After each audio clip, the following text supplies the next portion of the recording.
Bismillahirrahmanirrahim. Assalamualaikum warahmatullahi wabarakatuh. Innal hamdalillah hamdan katsiran thayyiban mubarakan fih kama yuhibbu rabbuna wa yarda. Asyhadu an la ilaha illallah wahdahu la syarikalah wa asyhadu anna Muhammadan abduhu wa rasuluh. Allahumma salli wa sallim mabarik ala Muhammadin wa ala alihi wa sahbihi wa man tabi'ahum bi ihsanin ila yaumiddin. Qala Allah Ta'ala fil Qur'anil Karim, ya ayyuhalladzina amanu taqullaha haqqa tuqatih wa la tamutunna illa wa antum muslimun. Ya ayyuhan nasu taqu rabbakumul ladzi khalaqakum min nafsin wahidah wa khalaqa minha zawjaha wa bassa minhuma rijalan katsiran wa nisaa'a wattaqullaha alladzi tasaaluna bihi wal arham innallaha kana 'alaikum raqiba.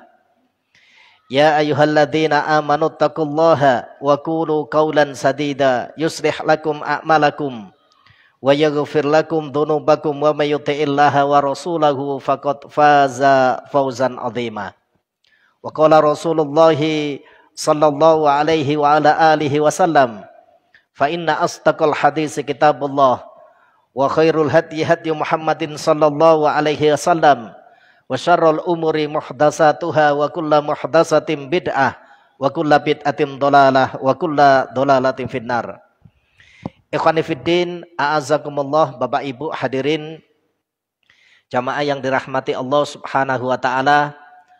Syukur alhamdulillah, mari bersama-sama di kesempatan malam yang berbahagia ini kita selalu memperbanyak syukur kehadirat Allah Subhanahu wa taala atas limpahan nikmat, atas limpahan karunia yang telah diberikan oleh Allah Subhanahu wa taala kepada kita, yang dengan nikmat dan karunia itu alhamdulillah di malam yang berbahagia ini kita dimudahkan oleh Allah Subhanahu wa taala bisa hadir untuk menjalankan kewajiban kita sebagai seorang hamba, yakni menjalankan ibadah sholat maghrib dengan berjamaah. Kemudian bisa kita lanjutkan dengan thalabul ilmi. Mudah-mudahan hadirnya kita di majelis yang mulia ini dicatat oleh Allah Subhanahu wa taala sebagai amal soleh di sisinya. Amin. Salawat ma'asalam mari pula kita haturkan kepada Nabiullah Muhammad Rasulullah sallallahu alaihi wasallam, kepada keluarga beliau, sahabat-sahabat beliau dan umat beliau ila yaumil qiyamah. Ikhwani fiddin, azakumullah, Bapak Ibu hadirin jamaah yang dirahmati Allah Subhanahu wa taala. Kita akan lanjutkan pembahasan kita di dalam kitab Mawsu'a al-Manahi asy-Syar'iyyah fi Shahih Sunnah An-Nabawiyah, yaitu kitab yang membahas berkaitan dengan larangan-larangan di dalam syariat berdasarkan atau menurut Al-Qur'an dan As-Sunnah. Insyaallah materi yang lalu masih pada Kitabul Adzan, kitab atau pembahasan yang berkaitan dengan masalah adzan. Materi yang lalu sudah kita sampaikan beberapa hal berkaitan dengan masalah adzan, di antaranya ketika kita hadir ke masjid, larangan untuk tergesa-gesa hadir di masjid, hadir untuk sholat meskipun sudah mendengar iqamat atau sholat hendak ditegakkan. Jadi apa yang nanti kita dapatkan dari rakaat yang kita dapati, maka itu adalah bagian dari kita. Yang tidak kita dapati kita sempurnakan. Kemudian yang sudah kemarin juga disampaikan berkaitan dengan larangan untuk menegakkan sholat atau iqamat sehingga mendapati imam itu ada. Jadi kalau imamnya belum ada ya tidak perlu untuk diiqamati. Sebagaimana yang terjadi ketika di zaman para sahabat Rasulullah sallallahu alaihi wasallam. Jadi para sahabat tidak mengiqamati sholat itu ketika belum melihat Rasulullah sallallahu alaihi wasallam. Kemarin sudah kita sampaikan beberapa pendapat para ulama berkaitan dengan masalah itu. Maka malam hari ini kita masuk pada pembahasan yang berikutnya, yaitu babuz zajri an sholatin nafilah idza uqimatis shalah. Bab tentang larangan untuk mengerjakan sholat sunnah, sholat nafilah, apabila iqomat itu sudah dikumandangkan. Terkait dengan pembahasan ini, Bapak Ibu sekalian, saya Abu Usamah Salim bin Idalilali rahimahullah ta'ala membawakan sabda Rasulullah sallallahu alaihi wasallam. Hadis yang diriwayatkan oleh Imam Muslim, nomor hadisnya 710. Bersumber dari sahabat Abu Hurairah radhiyallahu anin Nabi sallallahu alaihi wasallam qol, bahwasanya Nabi sallallahu alaihi wasallam bersabda, idza uqimatis shalah fala sholata illal maktubah. Kata Rasulullah SAW, jika iqamat itu telah dikumandangkan, jadi yang adzan atau yang hadir di situ mengumandangkan iqamat, maka kata Nabi tidak ada sholat selain sholat wajib. Tidak ada sholat kecuali sholat yang Allah subhanahu wa ta'ala wajibkan. Nanti akan ada beberapa penjelasan para ulama bagaimana ketika kita sudah terlanjur mengerjakan sholat sunnah, apakah sholat sunnahnya itu sholat sunnah tahiyatul masjid atau qobliyah atau sholat sunnah yang lain. Sikap yang kita ambil bagaimana nanti dijelaskan pada pembahasan yang berikutnya ini. Ini hadis yang pertama. Kemudian hadis yang kedua, hadis yang diriwayatkan oleh Imam Bukhari juga diriwayatkan oleh Imam Muslim. Imam Bukhari meriwayatkan nomor hadisnya 663, bersumber dari Abdullah bin Malik bin Buhainah anna Rasulullah sallallahu alaihi wasallam marra birajulin yusalli wa qad uqimat sholatus subhi. Adalah Rasulullah sallallahu alaihi wasallam satu kali melewati seorang laki-laki yang sholat. Jadi melewati orang yang sholat di masjid waktu itu. Waqad uqimat sholatus subhi.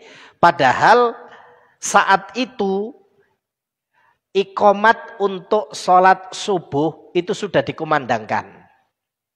Jadi posisi orang ini itu sedang sholat sunnah, tapi bersamaan dengan iqamat dikumandangkan. Ya. Duluan mana tidak ada penyebutan di sini, tapi yang pasti Rasul melewati seseorang yang sedang sholat di waktu itu diiqamati. Karena kebiasaan sahabat Bilal akan menegakkan iqamat ketika mendapati Rasul keluar dari rumah beliau. Karena rumah Rasulullah berada di samping masjid. Ya. Maka fakallamahu bisai'in la nadri ma huwa. Beliau kemudian mengucapkan satu ucapan kepada laki-laki tersebut. Ya. Tapi kata perawi hadis ini kami tidak mengerti apa yang diucapkan oleh Rasul tadi. Falamma sarafna ahadna naqulu madza qala laka Rasulullah sallallahu alaihi wasallam. Ketika laki-laki itu selesai mengerjakan sholatnya atau selesai sholat fardu itu dilaksanakan, maka kemudian sahabat yang lain bertanya, apa yang telah diucapkan oleh Rasulullah kepadamu? Tadi kan kamu sholat sunnah, terus Rasulullah lewat padahal waktu itu iqamat sudah dikumandangkan. Maka orang itu kemudian menjawab, qala li yusiku ayyusolli ahadukumus subha arba'an. Rasul tadi bilang kepadaku, nyaris salah seorang dari kalian melakukan sholat subuh sebanyak 4 rakaat. Maksudnya perilaku yang dilakukan oleh orang yang sholat sunnah tadi, di saat iqomat dikumandangkan itu Rasul tidak suka. Meskipun Rasul tidak memerintahkan untuk membatalkan. Tapi ucapan Rasulullah SAW itu ucapan yang kurang pas dengan apa yang dipilih oleh orang tersebut.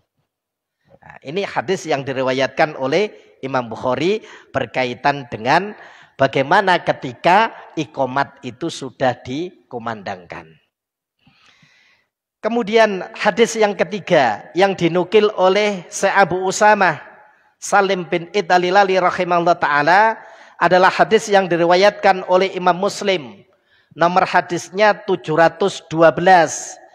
Bersumber dari Abdullah bin Sarjisa. Qala dia berkata, dakhala rajulul masjid wa Rasulullah sallallahu alaihi wasallam fi salatil ghadati fa shalla rak'ataini fi janibil masjid. Ketika Rasulullah SAW hendak mengerjakan sholat subuh, atau di sini menyebutkan sedang mengerjakan sholat subuh, tiba-tiba ada seorang laki-laki masuk ke masjid dan melakukan sholat sunnah 2 rakaat di samping. Kalau di sini disebutkan di samping masjid.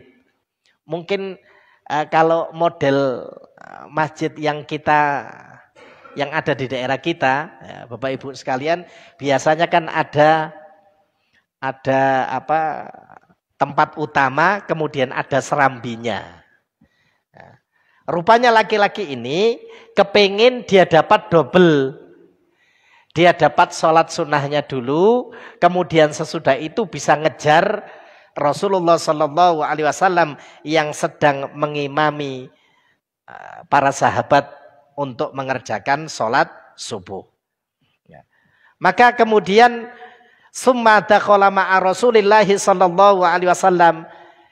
Kemudian laki-laki ini bergegas masuk mengikuti sholat yang dikerjakan oleh Rasulullah Sallallahu Alaihi Wasallam. Jadi sholat sudah dimulai, berarti iqomat kan sudah selesai berarti. Jadi kalau melihat zahirnya hadis, Rasul sudah menegakkan sholat subuh. Orang itu datang kemudian nyempatkan dulu 2 rakaat sholat sunnah. Baru kemudian ngejar ngikut Rasulullah Shallallahu Alaihi Wasallam mengerjakan sholat wajib.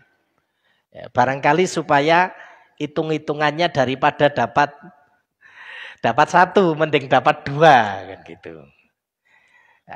Falamma sallama Rasulullah Shallallahu Alaihi Wasallam, maka tatkala Rasulullah Shallallahu Alaihi Wasallam mengucapkan salam, artinya selesai mengerjakan sholat, qala, beliau bersabda, ya fulan bi ayyi salataini a'tatatta abi salatika wahdaka am bi salatika ma'ana. Kata Rasulullah, wahai fulan, salat manakah yang kamu persiapkan? Apakah salatmu yang sendiri tadi kamu lakukan atau kamu salat bersama kami? Ini penting, ikhwan fillah azakumullah, ya. Jadi rupanya hal yang terbaik ketika kita melakukan ibadah, ya, ibadah itu kan tauqifiyah, ya. Juklaknya, tata caranya, waktunya, semua yang berkaitan dengan ibadah itu sudah dijelaskan oleh Allah dan Rasulnya. Meskipun barangkali menurut kita itu benar, ya, tapi kalau kita buat sendiri, ya, belum tentu pahalanya lebih besar daripada mereka yang memegang sunnah. Karena di zaman kita sekarang banyak model Mohon maaf, model terapi dengan menggunakan atau dengan melaksanakan sholat. Ya, ketika bertakbir Allahu Akbar, ngiras-ngirus, timbangane wis sholat. Sholat itu kan doa. Mesisan aku minta kepada Allah. Ketika dia ruku, subhana rabbiyal azim, ngiras-ngirus, wis ruku, minta sekalian kepada Allah subhanahu wa ta'ala. Persoalannya kemudian apakah diperbolehkan ketika kita mengerjakan sholat di saat berdiri, di saat ruku, di saat iktidal, kemudian kita sambungkan dengan permohonan kita kepada Allah subhanahu wa ta'ala. Jika ada dalilnya, nggak ada masalah. Nyatanya ternyata permohonan itu tidak pada semua gerakan atau tempat di mana kita mengerjakan sholat. Kalau ruku, apa kata Rasul? Ruku itu maka agungkanlah Rob kalian. Ya. Jadi kita diperintahkan untuk mengagungkan Allah subhanahu wa ta'ala di waktu kita dalam keadaan ruku. Dan tidak boleh dibacakan hal yang lain. Misalnya ada sebagian, karena hari ini tingkat stresnya itu kan tinggi. Jadi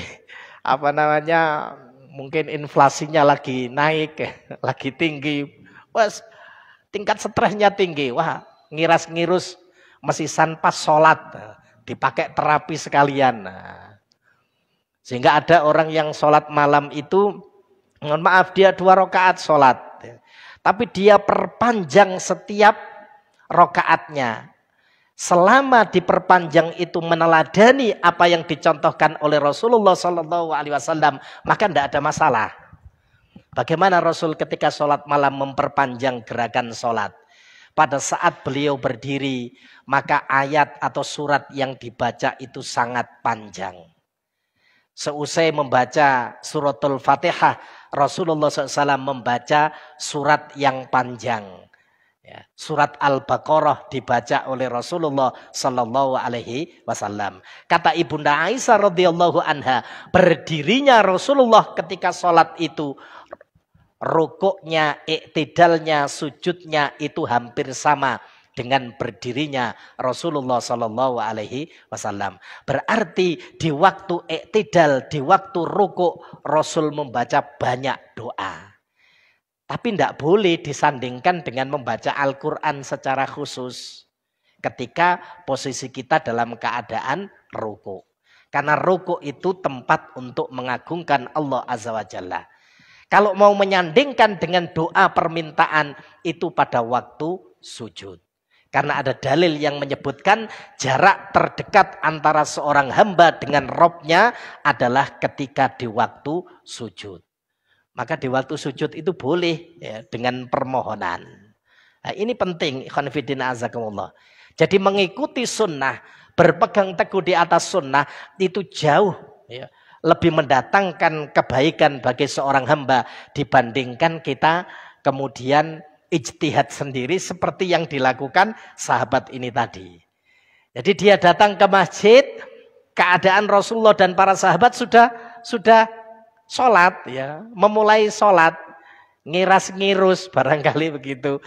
Supaya dapat 2 ya, dia nyempatkan sholat sunnah dulu, baru kemudian nyusul Rasulullah Sallallahu Alaihi Wasallam. Maka Rasul sampaikan, wahai fulan, sholat manakah yang kamu persiapkan? Apakah sholatmu yang kamu lakukan sendiri tadi, ataukah sholat kamu bersama kami?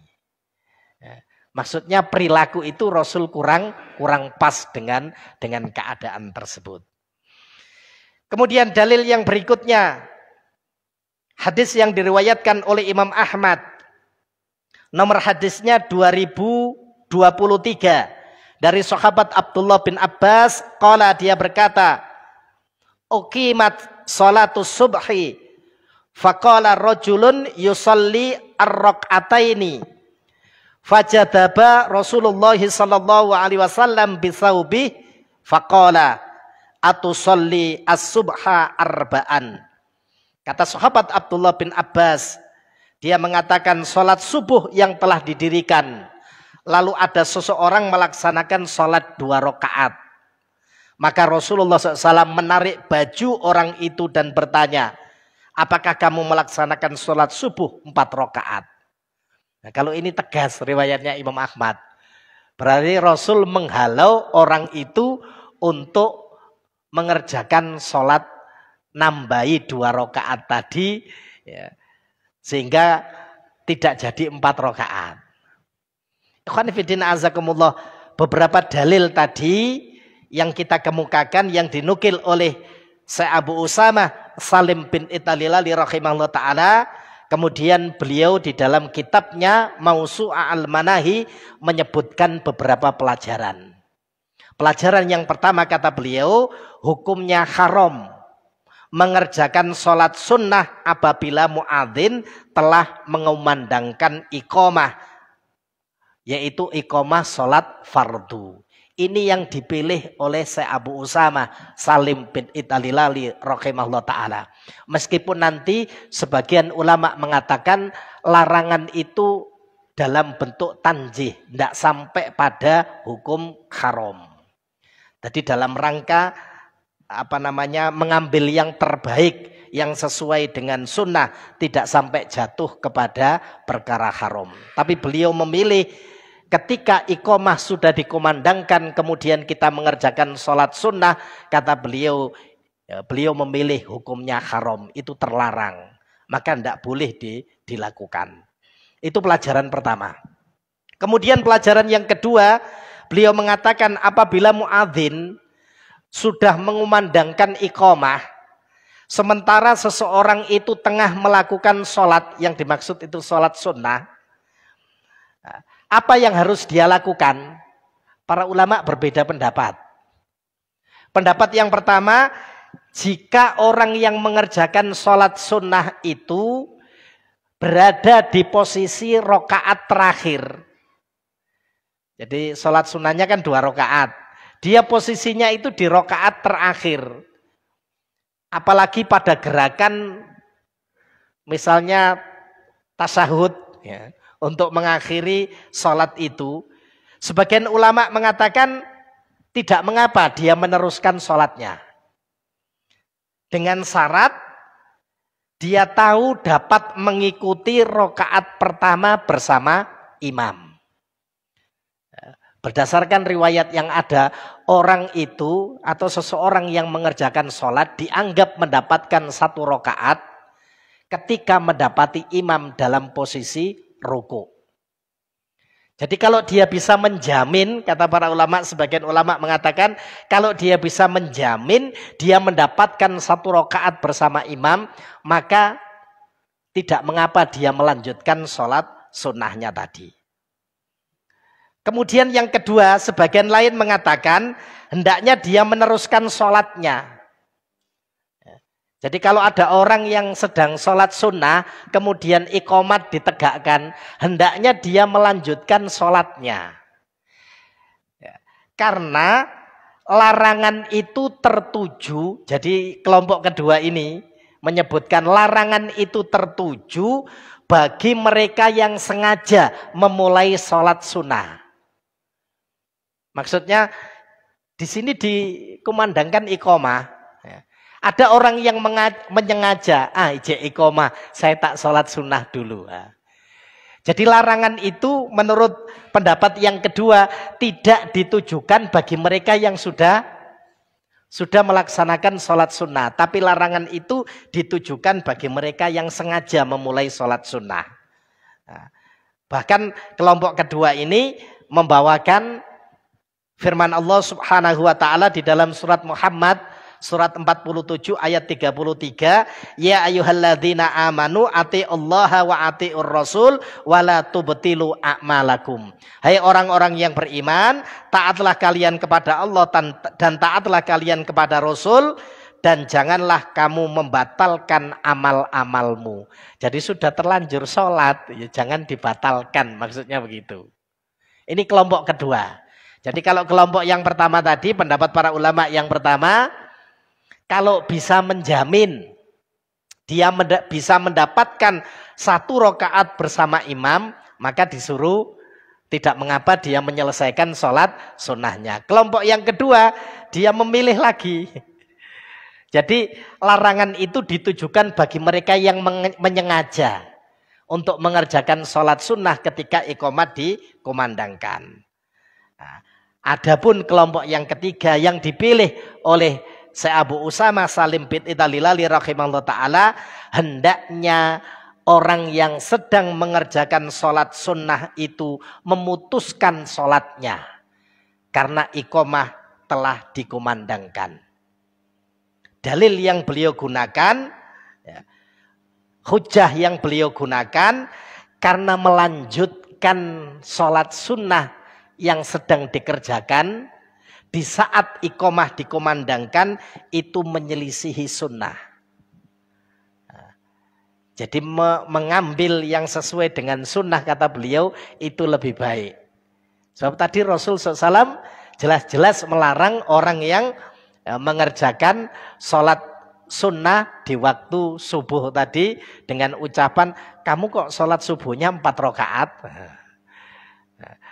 Sholat yang kamu kerjakan itu untukmu atau bersama kami? Ya, itu menandakan bahwasanya Rasulullah SAW beliau tidak atau kurang pas dengan pilihan orang yang mengerjakan sholat sunnah di saat iqamah sudah dikumandangkan. Kemudian hujah yang lain yang dipakai oleh Syekh Abu Usama, hukum asal mengerjakan sholat. Ya. Jadi kalau kita memang sudah niat untuk sholat berjamaah, hukum asal kata beliau memulai sholat itu begitu imam memulainya. Apa bukti imam memulainya? Ucapan takbiratul ikram. Maka ketika imam mengucapkan Allahu Akbar, serentak makmum juga mengucapkan Allahu Akbar. Ketika ada keraguan-raguan, ada syak pada diri kita, hilangkan syak itu. Karena sebagian ada yang kadang-kadang, mohon maaf, dibingungkan dengan niat. Jadi takbirnya sampai beberapa kali. Karena di dalam niatnya sini masih belum pas. Ikhwan fiddin azakumullah, niat itu para ulama menyebutkan, semua mazhab menyebutkan, niat itu adalah perbuatan hati.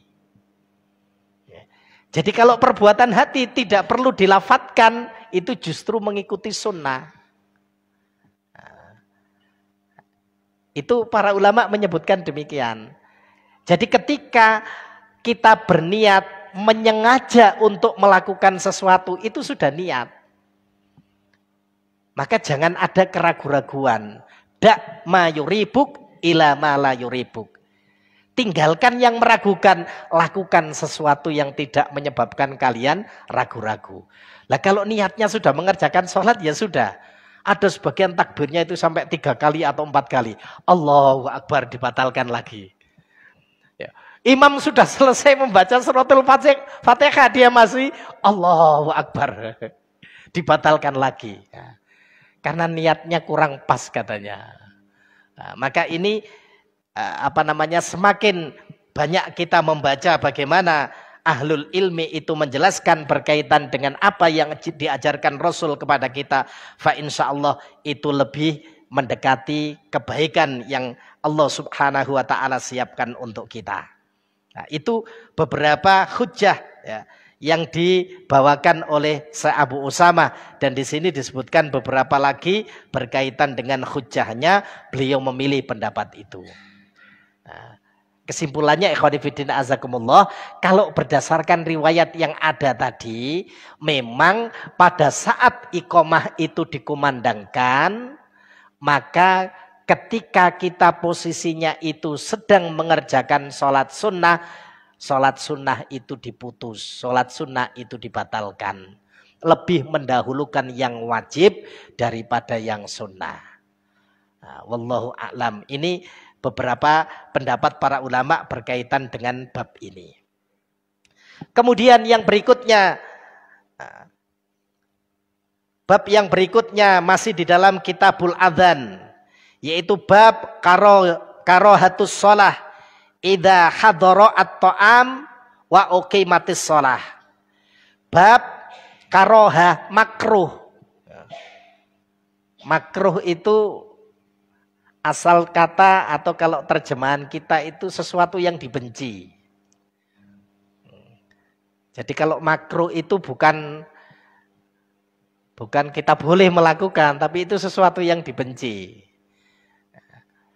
Kalau kita mau disebut sebagai hamba yang beriman kepada Allah Subhanahu wa taala, kepada Rasulnya, innama kana qaulal mu'minin idza du'u ilallahi wa rasuli liyahkuma bainahum ayyaqulu sami'na wa ata'na.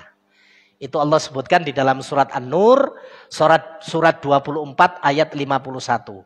Innama kana, hanya saja ucapan orang-orang mukmin ketika mereka diajak untuk berhukum, untuk tunduk kepada apa yang Allah Subhanahu wa taala dan Rasulnya tetapkan, ayyaqulu sami'na wa ata'na. Ucapannya cuma dua.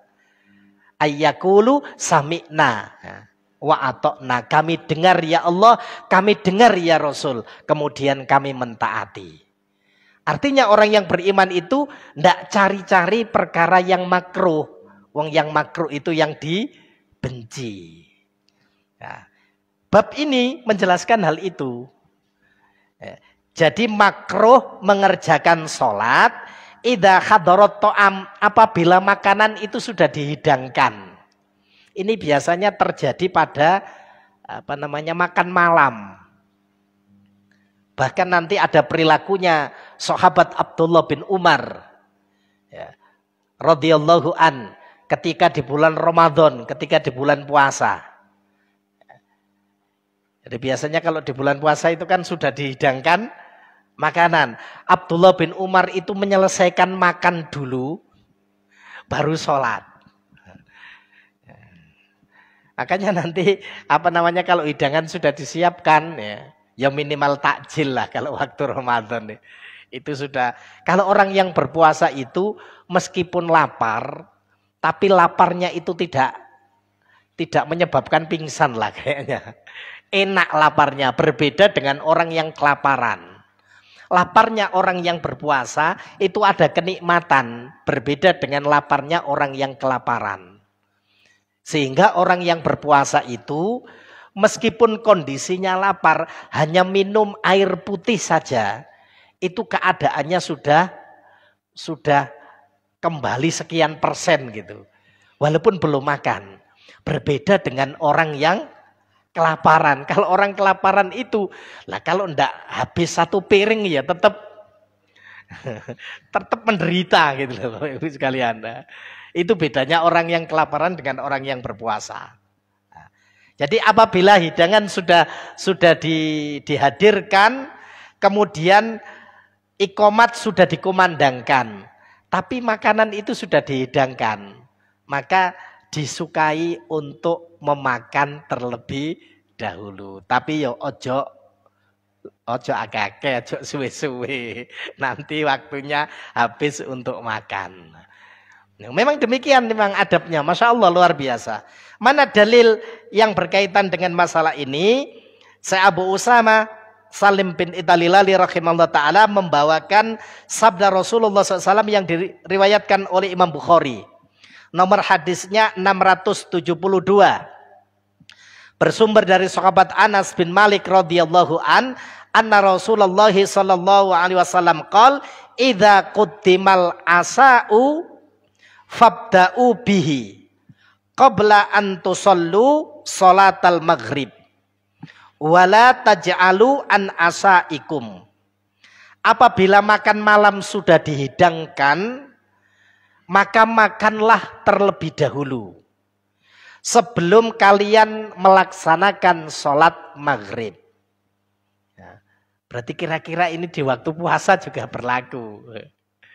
Tapi kalau orang yang berpuasa itu enak, betul loh, hanya cukup dengan minum, kemudian kurma gitu sudah segernya luar biasa. Nah, dan memang ini merupakan hal yang baik. Makan malam itu baiknya sebelum isya. Jangan sesudah isya. Kadang-kadang Ustaz, kadang-kadang enggak apa-apa. Tapi makan malam itu baiknya sebelum isya, sebelum sholat isya. Karena nanti ada jeda waktu antara posisi kita selesai makan dengan posisi tubuh kita meregenerasi sel-sel yang mati. Ya, kita tidur itu kan dianjurkan jangan melebihi jam 11. Jam 10 sampai jam 11 ini sudah posisinya injury time untuk melean. Kecuali ada kondisi tertentu. Karena sesudah itu tubuh kita akan meregenerasi sel-sel yang ada di tubuh kita yang mati itu diperbaiki. Lah kalau posisinya itu dalam posisi kita kenyang, lah itu kurang baik untuk melakukan itu. Maka kalau makan malam, ya walaupun sesekali boleh. Pas ada undangan, pas ada hidangan dari teman, ya ba'dal isya kita masih makan, labak salah sesekali. Tapi kalau tiap hari itu menjadi satu problem nanti. Karena jeda antara kita beristirahat dengan kita makan tadi hanya sangat sempit nanti posisinya. Ya. Kita diajarkan oleh Rasul di sini. Bagaimana Rasul SAW itu ya, pada saat dihidangkan satu makanan, maka diperintahkan makan terlebih dahulu sebelum kalian mengerjakan sholat maghrib. Berarti sebelum isya. Wala taj'alu an asaikum, dan janganlah kalian tergesa-gesa dalam menyelesaikan makan kalian. Gak oleh gopoh kalau makan. Ya. Tapi kita kan kadang-kadang bukan gopoh, tapi ngobrole sing suwe ngobrole. Kalau makan serius ya paling 10-15 menit selesai sudah. Walaupun makanannya banyak. Tapi lamanya itu karena kita ngobrol tadi. Ya. Ini hadis yang pertama. Kemudian hadis yang kedua yang dibawakan oleh Syekh Abu Usama, hadis yang diriwayatkan oleh Imam Muslim, nomor hadisnya 557. Bersumber dari sahabat Anas bin Malik radhiyallahu anin Nabi sallallahu alaihi wasallam qol idza hadaral asya'u wa aqimatis shalah fabda'u bil asa. Kata Rasulullah, apabila makan malam telah dihidangkan, sedang sholat telah diikomatkan, maka mulailah dengan makan malam terlebih dahulu. Barangkali ikhwan fiddin azakumullah, kebiasaan ini belum tentu terjadi di semua negeri. Ya. Kalau di negeri kita rata-rata orang makan itu pagi makan. Kalau belum makan nasi katanya belum makan. Padahal habis apa aja habis. Sudah makan? Belum. Soalnya belum makan nasi. Nah, itu barangkali juga berbeda di negeri yang lain. Tinggal kebiasaan saja. Ada sebagian negeri yang mereka itu tidak makan, tidak seperti kita. Mereka cukup makan sesuatu berarti sudah makan. Nah, kemudian kita kalau makan itu biasanya kalau 3 kali ya waktu duhur. Sebelum atau sesudah duhur.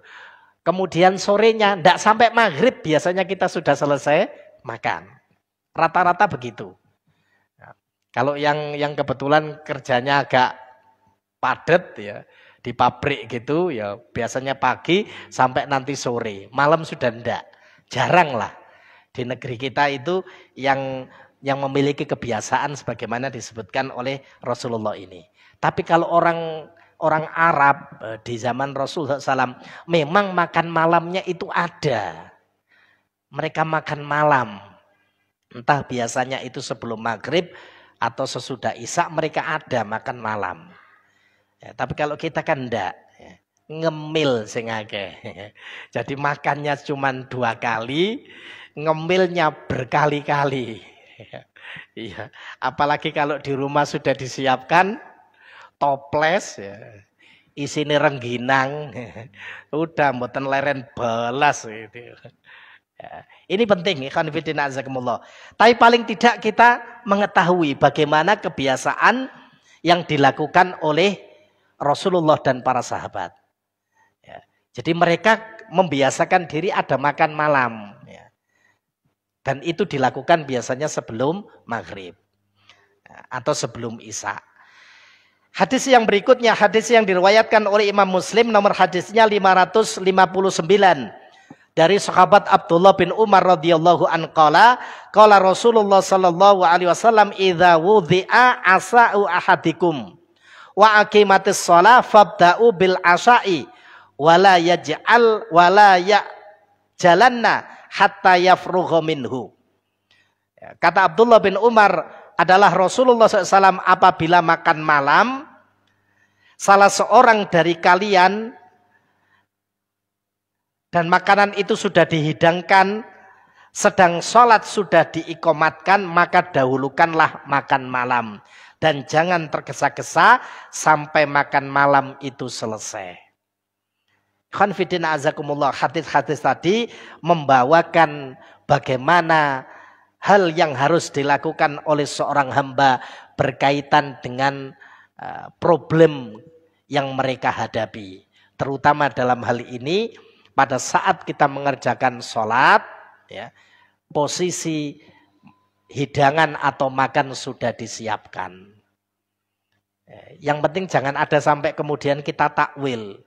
Ustadz, kalau nanti kita mendahulukan makan malam, berarti penting makan timbang sholat. Itu takwil-takwil kita sendiri. Akan dibalik oleh orang yang mentakwil yang lain. Tinimbang sampean sholat, eling gado-gadoi, gak kusuk belas. Lebih baik gado-gadoi dihabiskan baru sholat. Orang menggunakan takwil kan macam-macam. Tapi yang penting itu standar ukurnya jelas. Bagaimana Allah dan Rasulnya menjelaskan. Maka beliau kemudian menjelaskan pelajaran yang bisa kita ambil. Yang pertama, kata Syekh Abu Usama Salim bin Idhalilali rahimahullah ta'ala, zahir hadis yang beliau bawakan tadi menunjukkan bahwa sholat yang dimaksud adalah sholat maghrib. Yang kalau kita tahu sholat maghrib itu waktunya cuman sebentar, tapi disuruh makan dulu. Maksudnya apa? Kalau sholat maghrib saja yang waktunya itu hanya sebentar, kita diperintahkan untuk makan dulu. Apalagi sholat yang lain dikhawatirkan karena waktunya sempit tadi, sholatnya kecepatan, maghribnya disingkat. Tapi tidak boleh menjadi sak rokaat setengah. Gak selesai-selesai nanti. Karena nanti kalau maghribnya jadi satu rokaat separuh. Berdiri tok. Nak menyelesaikan sholat. Jadi ini sholat maghrib. Jadi didahulukan memakan makanan tersebut terlebih dahulu. Apalagi ketika kondisi orang itu sangat lapar. Ya, maka lebih utama mendahulukan makan sebelum menunaikan sholat. Hasil yang diharapkan pada saat dia mengerjakan sholat itu betul-betul sholat yang dia kerjakan menjadi khusyuk. Tujuannya sebetulnya di situ. Jadi hikmah yang diinginkan, keadaan yang diinginkan supaya orang yang mengerjakan sholat itu betul-betul dia melaksanakan dengan tenang. Yang seperti ini loh, ikhwan fillah azakumullah. Allah dan Rasulnya itu menjelaskan. Anehnya berapa banyak kita atau masyarakat kita ketika mengerjakan sholat itu tidak ada urusan yang harus dia kerjakan. Dia tergesa-gesa untuk melakukan sholat tersebut. Padahal salah satu rukun dari sholat adalah tumak nina. Tumak nina niku tenang. Tiap rokaat, tiap gerakannya itu kita lakukan sebagaimana yang diajarkan oleh Allah dan Rasulnya. Nah, ini perintahnya demikian, ikhwan fillah azakumullah. Maka sebaiknya kita juga melakukan hal seperti ini. Cuman kalau kita insya Allah tidak ada masalah karena kebiasaan makan malam kita itu dilakukan sebelum maghrib.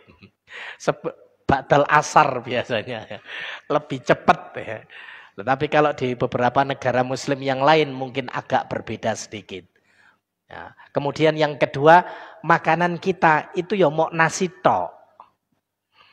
Pokoknya ono nasi itu sudah namanya makan. Walaupun tidak ada kuahnya, tidak ada apa-apa, nasi tok itu sudah makan. Di beberapa negara muslim kalau mereka makan tidak seperti itu. Banyak pilihannya. Ya, ada makanan pembuka, ada makan asli, ada makanan penutup. Kita tidak pernah ada makanan penutup. Ya. Karena mampunya hanya seperti itu. Wallahu a'lam. Sudah masuk Isa? Fadol diadzani terlebih dahulu.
Baik, ikhwan fillah azakumullah, kita lanjutkan sedikit berkaitan dengan pembahasan larangan untuk mengerjakan sholat apabila makan telah dihidangkan. Di antara pelajaran yang lain yang sudah kita sebutkan di awal tadi, para ulama menyebutkan bahwasannya hadis-hadis tadi di dalamnya memberikan satu penegasan, hendaknya seorang itu ketika mengerjakan sholat, dia menghadirkan hati, menjauhkan diri dari segala hal yang dapat melalaikan ketika kita ini mengerjakan sholat. Karena itu, khonfidin azakumullah, Bapak Ibu sekalian, ada satu riwayat yang menyebutkan sholat yang dikerjakan oleh seorang hamba Hamba yang sholat itu mendapatkan pahala 1/10. Mendapatkan pahala 1/8. Mendapatkan pahala 1/6. Mendapatkan pahala 1/3. Mendapatkan pahala setengah. Tidak ada orang yang sholat itu, kalau berdasarkan riwayat ini, itu sempurna sholatnya. Dan itu hanya terjadi pada diri Rasulullah Sallallahu Alaihi Wasallam. Kita ketika sholat, masya Allah, setan itu luar biasa ganggunya. Padahal sudah khusyuk loh jamaah sekalian. Sebelum sholat itu cari kunci sepeda, itu ndak nemokno. Waktu sholat itu loh ketemu. Nah itu kan berarti luar biasa setan itu hadir. Kata siapa setan itu tidak bisa menggoda pada saat orang itu sholat. Setan lari itu nanti pada bab berikutnya. Itu pada saat mendengar adzan. Pada saat mendengar iqamah. Setan itu lari terbirit-birit. Tapi selesai adzan dan iqamah ya datang lagi. Bahkan kalau soft makmum yang sedang mengikuti sholat itu renggang, setan itu berada ya seperti layaknya anak kambing yang berada di antara dua orang begitu. Ya kira-kira ya malah dibumbui sama setan sholat kita. Yang sudah rapet saja softnya itu masih tergoda, masih diganggu oleh setan, apalagi mereka yang tidak menegakkan sunnah. Ini penting. Ya, sehingga semaksimal mungkin pada saat kita mengerjakan sholat, kita menghadirkan hati. Mengingat Allah Subhanahu wa ta'ala, meninggalkan perkara-perkara yang menyebabkan kita lalai dari mengerjakan sholat. Nek wis mau mentok Bapak Ibu sekalian, ini pikiran ini tidak bisa hilang. Nemen pikiran ini. Boleh meludah ke sebelah kiri, hati-hati tapi ada temannya di situ. Jadi tidak usah langsung ya hanya isyarat saja boleh. Ya, berarti di waktu itu perintahnya Rasulullah kita dibolehkan, diperintahkan untuk meludah ke sebelah kiri. Ya, jadi dengan semacam ya, kalau kita mungkin isyarat hanya bentuk isyarat begitu sebagai bentuk untuk menjauhkan diri dari godaan setan pada saat kita mengerjakan sholat. Kemudian mayoritas ulama berpendapat berkaitan dengan bab ini mendahulukan makanan tadi ketika sudah dihidangkan. Para ulama, mayoritas ulama itu memilih ini anjuran. Anjuran itu disukai, bukan wajib. Makanya tadi babnya itu karohatun, yaitu dibenci. Jadi anjuran. Kalau kita mau memilih sholat dulu, ya enggak apa-apa sebetulnya. Tapi anjurannya, kalau makanan sudah dihidangkan, itu kita memilih makan, itu enggak apa-apa. Berbeda dengan pendapatnya, mereka yang mengikuti mazhabnya Ibnu Hazm, yaitu mazhab Dhahiriyah, mereka mendahulukan atau memakan itu hukumnya wajib. Mereka mengatakan wajib. Tapi mayoritas ulama, ya, berdasarkan dalil yang ada, mereka berpendapat mendahulukan makan tadi anjuran, tidak sampai pada derajat wajib. Kecuali kondisinya itu waktu sholatnya sangat sempit. Sholatnya sholat maghrib. Posisinya waktu maghrib mau habis. Kalau makan dulu, habis ini dipakai makan. Nah, kecuali kondisi seperti itu. Maka ketika mendapati kondisi yang seperti itu, tetap kita dahulukan sholat dulu. Walaupun hidangan sudah disiapkan. Karena waktu sholat tadi sudah sangat sempit. Kita berada di akhir waktu. Sehingga tidak memungkinkan untuk dipakai untuk makan terlebih dahulu. Nah, kondisi-kondisi seperti ini yang tahu biasanya ya tergantung aktivitas kita. Ya. Biasanya kalau pas ada hajatan, ya, acara keluarga itu kondisi tempat-tempat yang sangat krusial kita kemudian mengambil hukum mana yang harus kita dahulukan. Baik, ikhwan fillah azakumullah, masuk pada bab yang berikutnya, masih pada kitabul adzan. yaitu bab yang menjelaskan tentang babun tahrimil khuruj minal masjid ba'dal adzan illa la'allatun, ya. Bab yang mengharamkan larangan untuk keluar dari masjid, ya, tanpa ada alasan dia keluar sementara adzan sudah dikumandangkan. Jadi kalau kita berada di masjid, adzan sudah dikumandangkan, maka tidak boleh keluar dari masjid tanpa ada alasan. Nah, kecuali ada alasan, ada udzur, misalnya sudah punya wudu, kemudian batal, ya harus ngambil wudu lagi, ya, yang seperti ini boleh. Dalil yang dibawakan oleh Syekh Abu Usama Salim bin Italilali rahimahullah ta'ala adalah hadis yang diriwayatkan oleh Imam Muslim. Nomor hadisnya 655, bersumber dari Abu Sa'sa. Qala, dia berkata, kunna qu'udan fil masjidi ma'a Abu Hurairah.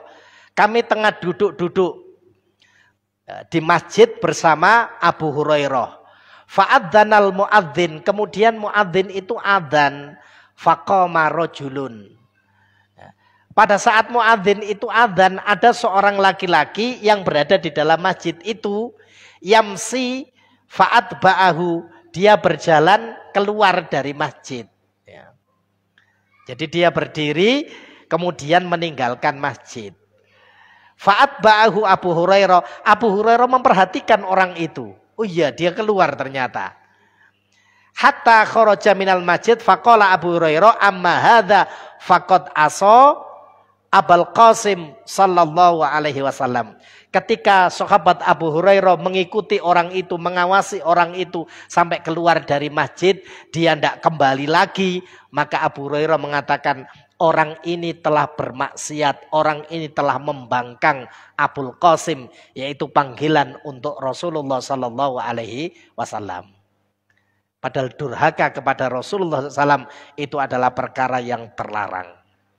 Kemudian riwayat yang kedua yang dibawakan oleh Abu Usama Salim bin Italilali rahimahullah ta'ala, hadis yang diriwayatkan oleh Imam Ahmad. Nomor hadisnya 10.512, hampir sama ya, seperti hadis yang diriwayatkan oleh Imam Muslim. Cuman sahabat Abu Hurairah menambahkan di dalam hadis ini. Perawi hadis ini yang membawakan sebagaimana Abu Hurairah. Abu Hurairah kemudian mengatakan, summa qala amarona Rasulullah sallallahu alaihi wasallam idza kuntum fil masjidi fanudiya bis shalah fala yakhruju ahadukum hatta yusalli. Kata Abu Hurairah, Rasulullah SAW menyuruh kami, ya, jika salah seorang dari kami berada di masjid, kemudian azan itu diseru, artinya dikumandangkan azan, maka Rasul melarang kami keluar dari masjid. Jadi ada tambahan dari sahabat Abu Hurairah tentang riwayat orang yang keluar tadi. Abu Hurairah membawakan hadis yang disampaikan oleh Rasulullah Sallallahu Alaihi Wasallam. Kemudian hadis yang ketiga, hadis yang dibawakan oleh Imam Tobroni di dalam kitab Mu'jam Al-Awsat. Rasulullah SAW bersabda, la yasma'un nida'a fi masjidi hada. Tidaklah seorang di antara kalian itu mendengar azan di masjidku ini, kata Rasul. Summa yakhruju minhu, kemudian dia keluar tanpa ada udzur, tanpa ada urusan, tanpa ada hajat. Summa la yarji, kemudian dia tidak balik, illa munafiqon. Kata Rasulullah SAW, dia adalah seorang munafik. Maksudnya dia melakukan itu seperti perbuatannya orang munafik. Terakhir, hadis yang dibawakan oleh Syekh Abu Usama, man adrakahul adzan fil masjidi. Siapa yang menjumpai atau mendengar adzan di masjid, summa kharaja, kemudian dia keluar, lam yakhruju li hajatihi. Dia keluar itu bukan karena ada satu hajat, wa huwa la yuridur raj'ah. Kemudian dia tidak berniat untuk kembali, fahuwa munafikun. Maka dia adalah seorang munafik. Akhwan fillah azakumullah, di antara pelajaran yang disebutkan oleh Syekh Abu Usamah dari dalil yang beliau nukil. Pertama, hukumnya haram kata beliau keluar dari masjid setelah mendengar seruan adzan. Ucapan Rasulullah SAW, ia seorang munafik, maksudnya perbuatan tersebut itu adalah perbuatannya orang munafik. Kalau seorang mukmin tidak akan demikian, terkecuali karena ada udzur yang ada pada seorang mukmin. Nah, orang yang meninggalkan masjid pada saat adzan itu dikumandangkan, seperti yang Ana sebutkan tadi, itu seperti perilakunya setan. Di dalam riwayat Imam Muslim, Rasul menyebutkan inna syaitona idza sami'an nida bisolah. Ya. Jadi sesungguhnya setan kata Rasulullah apabila mendengar adzan untuk sholat, seruan untuk sholat, akhalalahu dzuratun hatta la yasma' sautahu. Ia berlari sambil kentut. Jadi kata Rasul, saking saking kebeletih mungkin gitu, saking nggak senenge dengan adzan tadi, setan itu lari kalau mendengar adzan. Dan riwayat yang lain nyambung, yang tahu kalau ada setan di situ adalah anjing. Maka di daerah yang minoritas, ya, yang mayoritas non muslim, yang biasanya mereka itu memelihara anjing atau memelihara babi, ya, ketika adzan itu pasti suara gonggongan anjing itu saling bersahutan. Ya, karena anjing itu tahu kalau ada setan yang lari terbirit-birit karena suara adzan tadi. Sampai setan itu tidak mendengar suara adzan itu. Padahal mohon maaf, suara adzan itu kata Rasulullah SAW, yang basah dan yang kering itu nanti akan menjadi saksi di hadapan Allah Subhanahu wa Ta'ala atas perbuatan adzan yang sudah dia lakukan. Ya. Kalau di negeri kita, Masya Allah, bahkan penelitian terakhir kemarin, seorang alumnus ITB, dia jurusan matematik kayaknya. Ya. Jadi dia meneliti berkaitan dengan adzan atau sholat, itu hampir setiap menit, ya, di permukaan bumi ini, ya, di permukaan bumi ini 24 jam itu pasti terdengar adzan, pasti ditegakkan sholat. Ya, jadi selama 24 jam ini bergantian. Kalau adzan itu misalkan durasinya 3 menit, selesai dari tempat ini 3 menit akan nyambung tower sampai nanti 24 jam. Itu dihitung kemarin oleh seorang alumnus ITB yang dia kebetulan jurusan matematik, dihitung luar biasa. Tidak ada satu waktu pun yang jeda dari penyebutan asma Allah Azza wa Jalla. Nah, ini membuktikan bahwasannya agama yang telah Allah turunkan melalui Rasulullah SAW ini adalah agama yang membawa kebaikan bagi umat manusia. Ya, jadi luar biasa, sampai adzan itu sampai dihitung oleh manusia di zaman kita sekarang. Apakah memang demikian? Ternyata ya, nyambung sampai 24 jam. Tidak berhenti sama sekali. Masya Allah, luar biasa. Nah, ini penjelasan Rasulullah Sallallahu Alaihi Wasallam. Kemudian ketika adzan itu berhenti, faida sakata roja'a fawaswasa, maka setan itu akan kembali dan mengganggu, menimbulkan was-was. Ya. Apa was-wasnya orang yang sudah dikumandangkan adzan, barangkali wudunya batal, barangkali tadi melakukan begini dan begini, jadi was-was. Kalau was-was itu sudah muncul, berarti dia kan akan ngambil air wudhu, akan melakukan banyak aktivitas sampai nanti tidak mendapati imam memulai untuk mengerjakan sholat. Pada saat iqomat itu dikumandangkan, setan itu lari mendengar iqomat tadi sampai iqomat itu berhenti. Ketika iqomat sudah selesai, setan kembali kemudian mengganggu orang yang sholat. Nah, Masya Allah, ya Bapak Ibu sekalian, ini menjadi penting.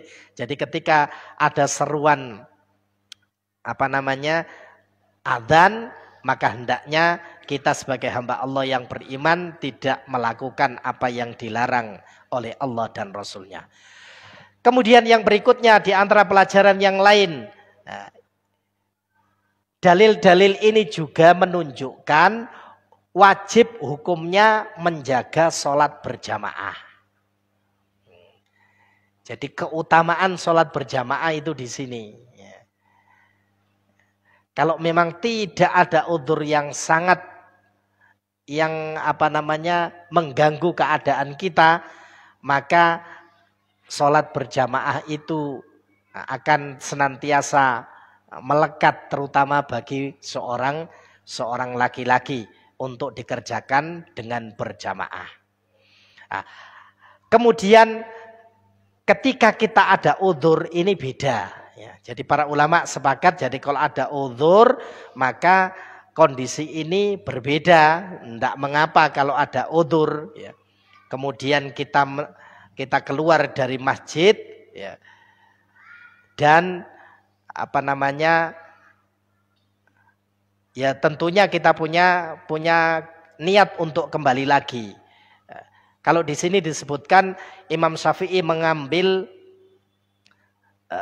riwayat dari Imam Muslim bagaimana Rasulullah SAW itu ketika beliau hendak mengimami para sahabat, kemudian beliau meninggalkan tempat sholat tadi. Jadi di sini disebutkan Abu Hurairah meriwayatkan uqimatis shalah fakumna fa'addalna sufufa qabla ayyakhruja ilaina Rasulullah sallallahu alaihi wasallam. Kata Abu Hurairah, ketika iqamat sudah dikumandangkan, kami berdiri di dalam shaf kami. Ya. Rasulullah SAW itu kemudian datang ke tempat sholat tadi, karena sudah diiqamatkan. Ya. Kemudian beliau meninggalkan tempat itu. Dia mau menjadi imam, nggak jadi Rasulullah. Jadi sudah diiqomati, Rasul berada di tempat imam, beliau teringat sesuatu. Kemudian Rasul sampaikan, tetaplah kalian berada di shaf-shaf kalian. Tunggu saya, kata Rasul. Rasul kemudian meninggalkan tempat sholat tadi. Artinya Rasulullah itu ada udzur. Ya. Ada udzur yang harus ditunaikan yang tidak mungkin tidak. Nah, udzurnya berarti syar'i. Apa udzurnya di sini? Di hadis ini disebutkan ternyata ketika Rasul kembali, posisi Rasulullah SAW itu rambutnya basah. Rupanya beliau tadi belum mandi junub ketika datang ke masjid. Maka tidak sah sholat seseorang ketika dia dalam kondisi junub. Berbeda dengan orang yang sholat, dia tidak tahu kalau kondisinya itu najis. Ya. Sebagaimana yang pernah terjadi pada Rasulullah SAW. Rasul sedang sholat. Jibril menyampaikan, ya Rasulullah, di sandal Anda ada najis. Maka Rasul melepas sandalnya, tapi tidak mengulangi sholatnya. Langsung melanjutkan. Tapi orang yang dalam keadaan junub, meskipun dia sudah mengerjakan sholat, tapi posisinya itu junub, maka wajib sholat itu diulangi dari awal, tidak melanjutkan. Jadi berbeda udzur pada saat kita ada najis dan pada saat posisi kita itu junub. Rasul tadi sudah berada di posisi tempat imam. Ya. Beliau meninggalkan para sahabat yang sudah berada di shaf tadi. Kembali posisi rambut beliau dalam keadaan basah. Kata perawi hadis ini sahabat Abu Hurairah mengatakan masih terlihat di kepala beliau itu netes air. Ya. Pada saat beliau itu menjadi imam. Maka kemudian beliau bertakbir dan mengimami para sahabat di waktu itu. Maka ini menunjukkan boleh keluar dari masjid ketika adzan dan iqamah sudah dikumandangkan. Tapi udhurnya adalah udhur syar'i. Justru malah, ikhwan fillah azakumullah, kalau antum jadi imam, posisi antum itu junub, wis babah saya sholat saja. Toh gak ada yang tahu. Antum nanggung dosa seluruh makmum. Ya. Karena sudah tahu kondisinya bahwasanya di posisi itu kita tidak suci, kita dalam keadaan berhadas besar. Ya. Malah justru kita menanggung dosa bagi para jamaah yang lain. Ya dipersilakan yang hadir di situ untuk menjadi imam, kemudian kita menunaikan hajat kita sebagaimana yang diperintahkan.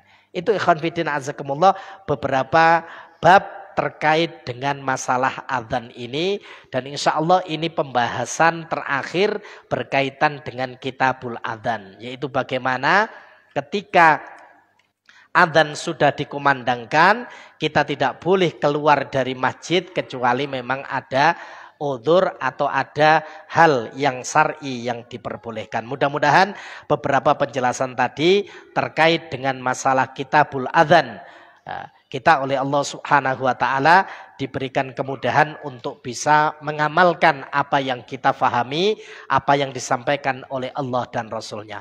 Demikian yang bisa kita sampaikan. Kita akhiri kajian pada malam hari ini dengan doa kafaratul majlis. Subhanaka Allahumma wa bihamdika asyhadu an la ilaha illa anta astaghfiruka wa atubu ilaik wa akhiru da'wana anil hamdulillahi rabbil alamin. Billahi taufiq wal hidayah. Assalamualaikum warahmatullahi wabarakatuh.